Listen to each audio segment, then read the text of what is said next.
नमस्कार दोस्तों बिहार का जैसे ही आपके मन में जिक्र आता होगा, कहीं ना कहीं भगवान महात्मा बुद्ध और महावीर जैसे, अशोक सम्राट जैसे, चाणक्य जैसे महान व्यक्तियों का जिक्र आपके मन में जरूर होता होगा, उनका ख्याल मन में जरूर आता होगा। दोस्तों रुकिए, ये मैंने तो उल्टा बोल दिया है, बट हाँ दोस्तों, कुछ लोगों के तो मन में महात्मा बुद्ध आएंगे, महावीर स्वामी आएंगे और चाणक्य, सम्राट अशोक जैसे महान व्यक्ति तो आएंगे। लेकिन आज भी दोस्तों, जैसे ही बिहार का जिक्र आता है तो कई लोगों के मन में गरीबी, पिछड़ापन और पलायन जैसे विचार, जिक्र मन में आते हैं। दोस्तों बिहार को लेकर ऐसी इमेज बन चुकी है कि जैसे ही बिहार का जिक्र होता है कहीं पर भी तो ऐसी भावनाएं लोगों की बन जाती हैं। लेकिन दोस्तों यही बिहार नहीं, बहुत से ऐसी चीज़ें हैं जो हमें दी हैं, जिसको दोस्तों लौटा पाना मुश्किल है। बिहार को हम बिहार के बारे में बातें तो बहुत ज़्यादा करते हैं, बहुत सी चीज़ें हमें बता तो दी गई हैं, लेकिन एक्चुअल में जो रियलिटी है बिहार की शायद हम नहीं जानते हैं। इसलिए बिहार को हम एक अलग नज़र से देखते हैं। एक्चुअल में दोस्तों बिहार है ना, तब हमारा देश पूरी तरीके से आज जो इकोनॉमी है ना वो ग्रो कर पा रही है। आप समझ रहे होंगे मैं क्या कहना चाह रहा हूँ। हाँ जी दोस्तों, आज की इस वीडियो में हम बात करने वाले हैं बिहार के बारे में। दोस्तों हाँ बिल्कुल, क्योंकि बिहार में अगले महीने नवंबर में दोस्तों क्या है, इलेक्शन है, वोट पड़ने वाले हैं। और बिहार के लोगों को ज़रूर यह क्वेश्चन मन में ज़रूर आते होंगे कि क्या करें कि हमारे बिहार की स्थिति सुधरे, क्योंकि वहाँ के लोग दोस्तों जितना संघर्षशील लोग हैं, एक्चुअल में ये भारत में किसी राज्य में शायद होंगे जितना वो संघर्षशील है और प्रेरित भी लोगों को करते हैं, लेकिन वो लाइफ स्टाइल बिहार की जनता को नहीं मिल पाता है।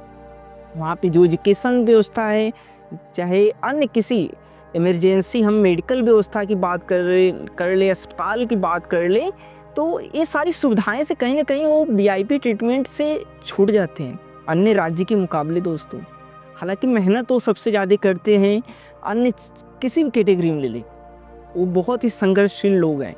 बट आज बिहार की पहचान की कहीं ना कहीं दोस्तों बात जिक्र मन में आती है।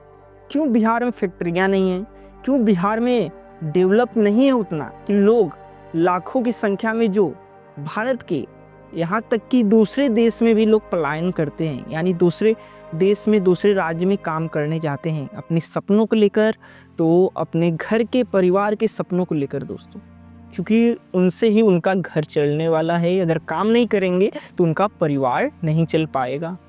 तो यह सवाल बिहार की जनता को तो ज़रूर पूछना चाहिए, यहाँ के सिस्टम व्यवस्था को लेकर, यहाँ पे जो राजनीतिक व्यवस्था है दोस्तों, जो नेता लोग हैं उनसे ज़रूर क्वेश्चन करना चाहिए। और यही सबसे अच्छा समय है जब बिहार में दोस्तों क्या हो रहा है, इलेक्शन हो रहा है, क्योंकि सभी लोगों को आजमा कर तो बिहार के लोगों ने देख लिया है, लेकिन आज भी लाखों की संख्या में लोगों को बिहार छोड़कर दूसरे स्थान पे क्या करना पड़ता है दोस्तों, पलायन करना पड़ता है काम के लिए, रोजगार के लिए।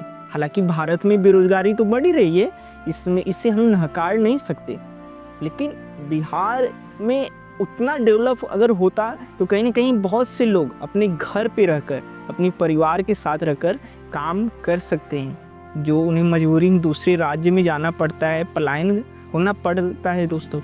तो ये तो सिस्टम हम ला ही सकते हैं बिहार में, जैसे अन्य राज्य यूपी ले ले या साउथ के जितने भी स्टेट हैं वहाँ पे डेवलप है दोस्तों। तो हम बिहार को डेवलप राज्य क्यों नहीं बना सकते, स्टेट क्यों नहीं बना सकते?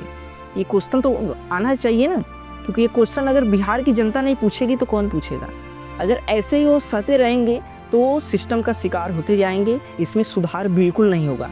आपको ही सुधार दोस्तों लाने के लिए इस वोट का अधिकार का प्रयोग अच्छी जगह पे, अच्छे लोगों के लिए करना पड़ेगा, नहीं तो फिर वही आपको प्रॉब्लम झेलना पड़ सकता है।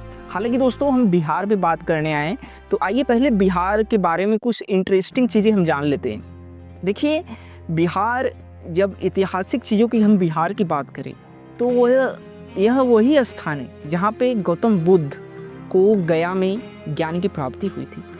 यहाँ तक कि जैन धर्म के 24वें जो तीर्थकर होते हैं, महावीर स्वामी का भी दोस्तों यहीं से, इसी धरती से संबंध है। और भारत के जो प्रथम राष्ट्रपति होते हैं डॉक्टर राजेंद्र प्रसाद जी भी इसी भूमि के हैं। जयप्रकाश नारायण जी को आप जानते होंगे, जिन्होंने गरीबी को लेकर, भ्रष्टाचार को लेकर सबसे पहले बिहार से ही आवाज़ पूरे देश में आवाज़ जो है दोस्तों वो बुलंद की थी लोगों के प्रति। क्यों महंगाई बढ़ती जा रही, क्यों भ्रष्टाचार बढ़ता जा रहा है। और हमें भी लगता है दोस्तों बिहार कहीं ना कहीं करप्शन का शिकार हो रहा है। वहाँ पे अगर अच्छे से ध्यान दिया जाए तो इतना हमें नहीं देखने को मिलता। बिहार की जनता को लेकर जो प्रॉब्लम फेस करने होते हैं उतने नहीं देखने को मिलते। तो इस पर विचार, पुनर्विचार देश की जनता को भी करना चाहिए। बिहार को लेकर जो हमें इमेज क्रिएट किए हुए हैं तो ये बदलने की ज़रूरत है।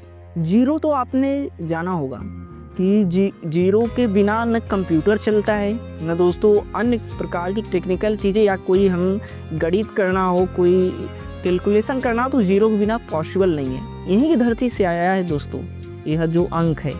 सोच सकते हैं दोस्तों, जिनका जो किया था आविष्कार किसने किया था? आर्यभट्ट जी ने किया था।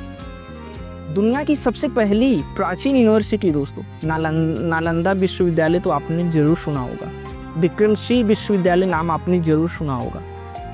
विश्व की सबसे प्राचीन मंदिर भी दोस्तों बिहार में ही पाई गई थी। यहाँ तक कि बात करें विश्व की प्राचीन हाईवे की, जो सड़क है, सड़क व्यवस्था हमारा है, तो वो भी बिहार में ही सबसे पहले बनाई गई थी। और बात करें वर्तमान में भारत में 10 सबसे जो ब्रिज है ना, सबसे बड़े बड़े, उसमें से 4 बिहार में ही एग्जिस्ट करते हैं, मतलब हैं दोस्तों अभी वर्तमान में। तो बिहार को हम कैसे दोस्तों कमज़ोर मान सकते हैं, या कैसे हम पिछड़ेपन या गरीबी में आंक सकते हैं? सारी प्रतिभाएं बिहार के अंदर हैं, लेकिन भ्रष्ट क्या है दोस्तों? हमारा सिस्टम, हमारा एजुकेशन व्यवस्था। इस पर हम बात करें तो बिहार को 1-2 साल लगेंगे डेवलप होने में। अन्य कैटेगरी में इमेज बिहार की जो सोचने की, लोगों की प्रति जो बिहार के प्रति जो सोचने की एक मतलब इमेज है ना, क्रिएट होता है लोगों के मन में, वो हमें लगता है 1-2 साल के अंदर में बदल जाएगा। लेकिन यह चीज़ पॉसिबल तभी होगा जब हम सभी लोग बिहार को रिस्पेक्ट दें और बिहार को भी साथ लेके सभी स्टेट लेकर चले। ऐसा मतभेद ना हो कि इस कंट्री को हम विशेष राज्य दर्जा दिए हैं, इसे नहीं, जिस कंट्री को ज़रूरत है एक्चुअल में कि इस राज्य को एक अच्छा, हमें विशेष राज्य का दर्जा देना चाहिए, इसे ज़रूरत है यहाँ के लोगों के लिए, तो वो हम चाहेंगे दे। हालांकि मैं बिहार का नहीं हूँ, लेकिन जो रियलिटी है, क्योंकि मेरे साथ भी बिहार के लोग यूनिवर्सिटी में हमारे पढ़े हुए हैं, दिल्ली में भी मैंने कई लोगों से बात किया और बहुत स्थान पे, तो ऐसे नहीं, बहुत अच्छे लोग हैं। 1-2 लोग मिल सकते हैं आई एक्सेप्ट, बट सारे लोग नहीं, बहुत अच्छे से बात करते हैं, बिहेव करते हैं, साथ में वो प्रॉब्लम्स को भी झेल कर दोस्तों, बुरी परिस्थितियों में रह कर भी अच्छे से वो रहते हैं। मतलब उनके जैसा अगर हमें जीवन जीना पड़े तो कहीं ना कहीं हमें एक चैलेंजेस लगने लगते हैं कि यार ऐसे कैसे रहेंगे, बट वो बुरी परिस्थितियों में भी संघर्ष कर रहते हैं। उनसे हमें प्रेरित होने की ज़रूरत है, बिहार के लोगों से, बिहार की जनता से दोस्तों। मैं भी कई बार जा चुका हूँ बिहार, पटना में भी, तो बहुत से स्थान में, उड़ीसा में भी गया, फिर बंगाल में भी गया, तो हर जगह से मैंने थोड़ा रिलेट किया। तो देखिए संघर्षशील तो हैं बिहार की जनता, वो कम संसाधनों में भी अच्छे से रहते हैं, कम लाइफ स्टाइल, उनकी ज़रूरतें कम रहती हैं, बट उतने में ही वो अच्छे से रहते हैं। हालांकि ज़रूरत तो बहुत ज़्यादा है उनके लिए कि ये एजुकेशन अच्छे से हो, वहाँ पे जो कास्ट को लेकर चीज़ें चल रही हैं वो सारी चीज़ें ख़त्म हो, लेकिन बट उसमें भी वो जीवन यापन अपना कर रहे हैं। हर ट्रेन में दोस्तों आपको बिहार के लोग मिल जाएंगे, हर डब्बे में, बोगी में 10 से 15 लोग, जिनके टिकट में उनके परिवार के सपने छिपे होते हैं, उनके माता पिता के आंसुओं के सपने छिपे होते हैं दोस्तों, कि इससे हमारे परिवार को जो चाहिए वो चीज़ें मिलेंगी अगर हमारा बेटा, हमारे घर के मुखिया जो हैं वो काम दूसरे प्रदेश में जाएंगे करने। अगर ये दोस्तों ना हो बिहार के साथ, तो मैं भी चाहूँगा वहाँ पे फैक्ट्रियाँ लगे और वहाँ पे जो जनता है वहीं पे कार्य करे और अपने घर पे रह के करे।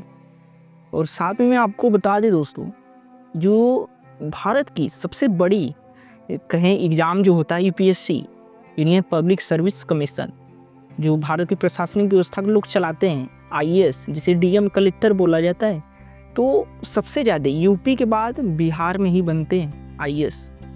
प्रतिभा की कमी बिल्कुल दोस्तों बिहार में नहीं है, ये हम नहीं इसे भूल सकते, बस हमें इनका उपयोग करना है। बिहार की प्रतिभा के स्किल की ज़रूरत है हमें, कि इस स्किल को हम क्या करें, अच्छे स्थान पे प्रयोग करें और यहाँ के लोगों का जो मेहनत है एक्चुअल में उनका जो ना दोस्तों मेहनत जो करते हैं ना, उतना भी हम उन्हें पेमेंट नहीं कर पाते हैं। उतना तो कम से कम हमें करना चाहिए। जो मेहनत एक्चुअल में कर रहे हैं उनका फ़ायदा बड़े बड़े जो ठेकेदार होते हैं, कंट्रैक्टर होते हैं, वो फ़ायदा उठा लेते हैं उन सभी लोगों का दूसरे स्थान पे काम करवा कर। तो बिहार के लोगों को और बिहार की सरकार को ये समझना पड़ेगा कि हम किसे वोट करें कि हमें यहीं पे एक अच्छा सा सुंदर जीवन मिल पाए और अच्छे से वहाँ के परिवार के लोग। अभी देखिए दिवाली है, कल या 2-3 दिन दिवाली का जो महोत्सव है वो चलने वाला है। तो अब बहुत से सारे लोग, आप जाएंगे ट्रेन में जाएंगे, मैं इस वक्त भी यात्रा बहुत ज़्यादा किया हूँ। 1-2 साल पहले जब ये फेस्टिवल आते हैं तो मैं भी देखा किस प्रकार से लोग बोगियों में आ रहे हैं, कैसे कैसे कर पैर रखने के लिए जगह नहीं होते हैं। जहाँ पे रिजर्व सीट है वहाँ पे भी लोग भरे हुए थे। तो अगर बिहार में या यूपी में हर जगह फैक्ट्रियाँ लगेंगी दोस्तों, हर जगह डेवलप होगा तो स्ट्रक्चर तब उतना मतलब ट्रेन में भी हमें और ट्रैवल करने में भी दिक्कत नहीं होंगे, क्योंकि हर जगह पे वो फैसिलिटी मिल जाएगी, लोग काम करेंगे अपना। तो जाहिर सी बात है भीड़ हमें क्राउड कम देखने को एक स्थान पे मिलेगा। जैसे बॉम्बे ले ले, दिल्ली ले ले, चेन्नई ले ले, बेंगलोर ले ले, तो ये सभी राज्य में लोग ज़्यादातर, गुजरात ले ले, तो यहाँ पे लोग काम करने जाते हैं। तो जब फेस्टिवल्स आते हैं तो जाहिर सी बात है यहाँ के लोग अपने घर जाएंगे, अपने घर के लोगों के साथ दिवाली मनाने। तो ये सब जो भीड़ है, जो हमें भगदड़ देखने को, स्ट्रेप देखने को मिलती हैं, घटनाएं बड़ी बड़ी देखने को मिलती हैं, तो ये नहीं देखने को मिलेंगे। और ये ज़रूरी भी है। आप बताइएगा कमेंट बॉक्स में कि ऐसा होना चाहिए कि नहीं। आपने भी ट्रैवल किया होगा तो आपको महसूस हुआ होगा कि इतनी भीड़ है, इतना क्राउड है, इतना क्राउड के बीच हमें जाना पड़ रहा है, चलना पड़ रहा है। तो बिहार को दोस्तों हमें आगे बढ़ाना पड़ेगा, क्योंकि बिहार के लोग हमें बहुत प्रेरित हमें भी किए हैं और आपको भी करेंगे। उनके बारे में आप जब जानेंगे दिल से, तो सिर्फ हवाई बातें सुने होंगे बिहार के लिए कि नहीं पिछड़ापन है वहाँ पे, वहाँ पलायन की स्थिति है, मैं मान रहा हूँ, आई एग्री, बट उनके अंदर वो संघर्ष और जज्बा जो है ना दोस्तों, और कहीं नहीं मिलेगा जो उनके अंदर होता है। तो कैसा लगा वीडियो बिहार के बारे में दोस्तों जानकर, और इस वीडियो को ज़रूर शेयर करें, बिहार के लोगों के पास भी जाना चाहिए। और कहाँ कहाँ से आप देख रहे हैं कमेंट बॉक्स में बताएं। और बिहार के बारे में इतनी इंटरेस्टिंग चीज़ें आप जानते थे कि नहीं, कमेंट बॉक्स में बताना ना भूलिएगा। मिलते हैं अगले वीडियो में। धन्यवाद, थैंक यू।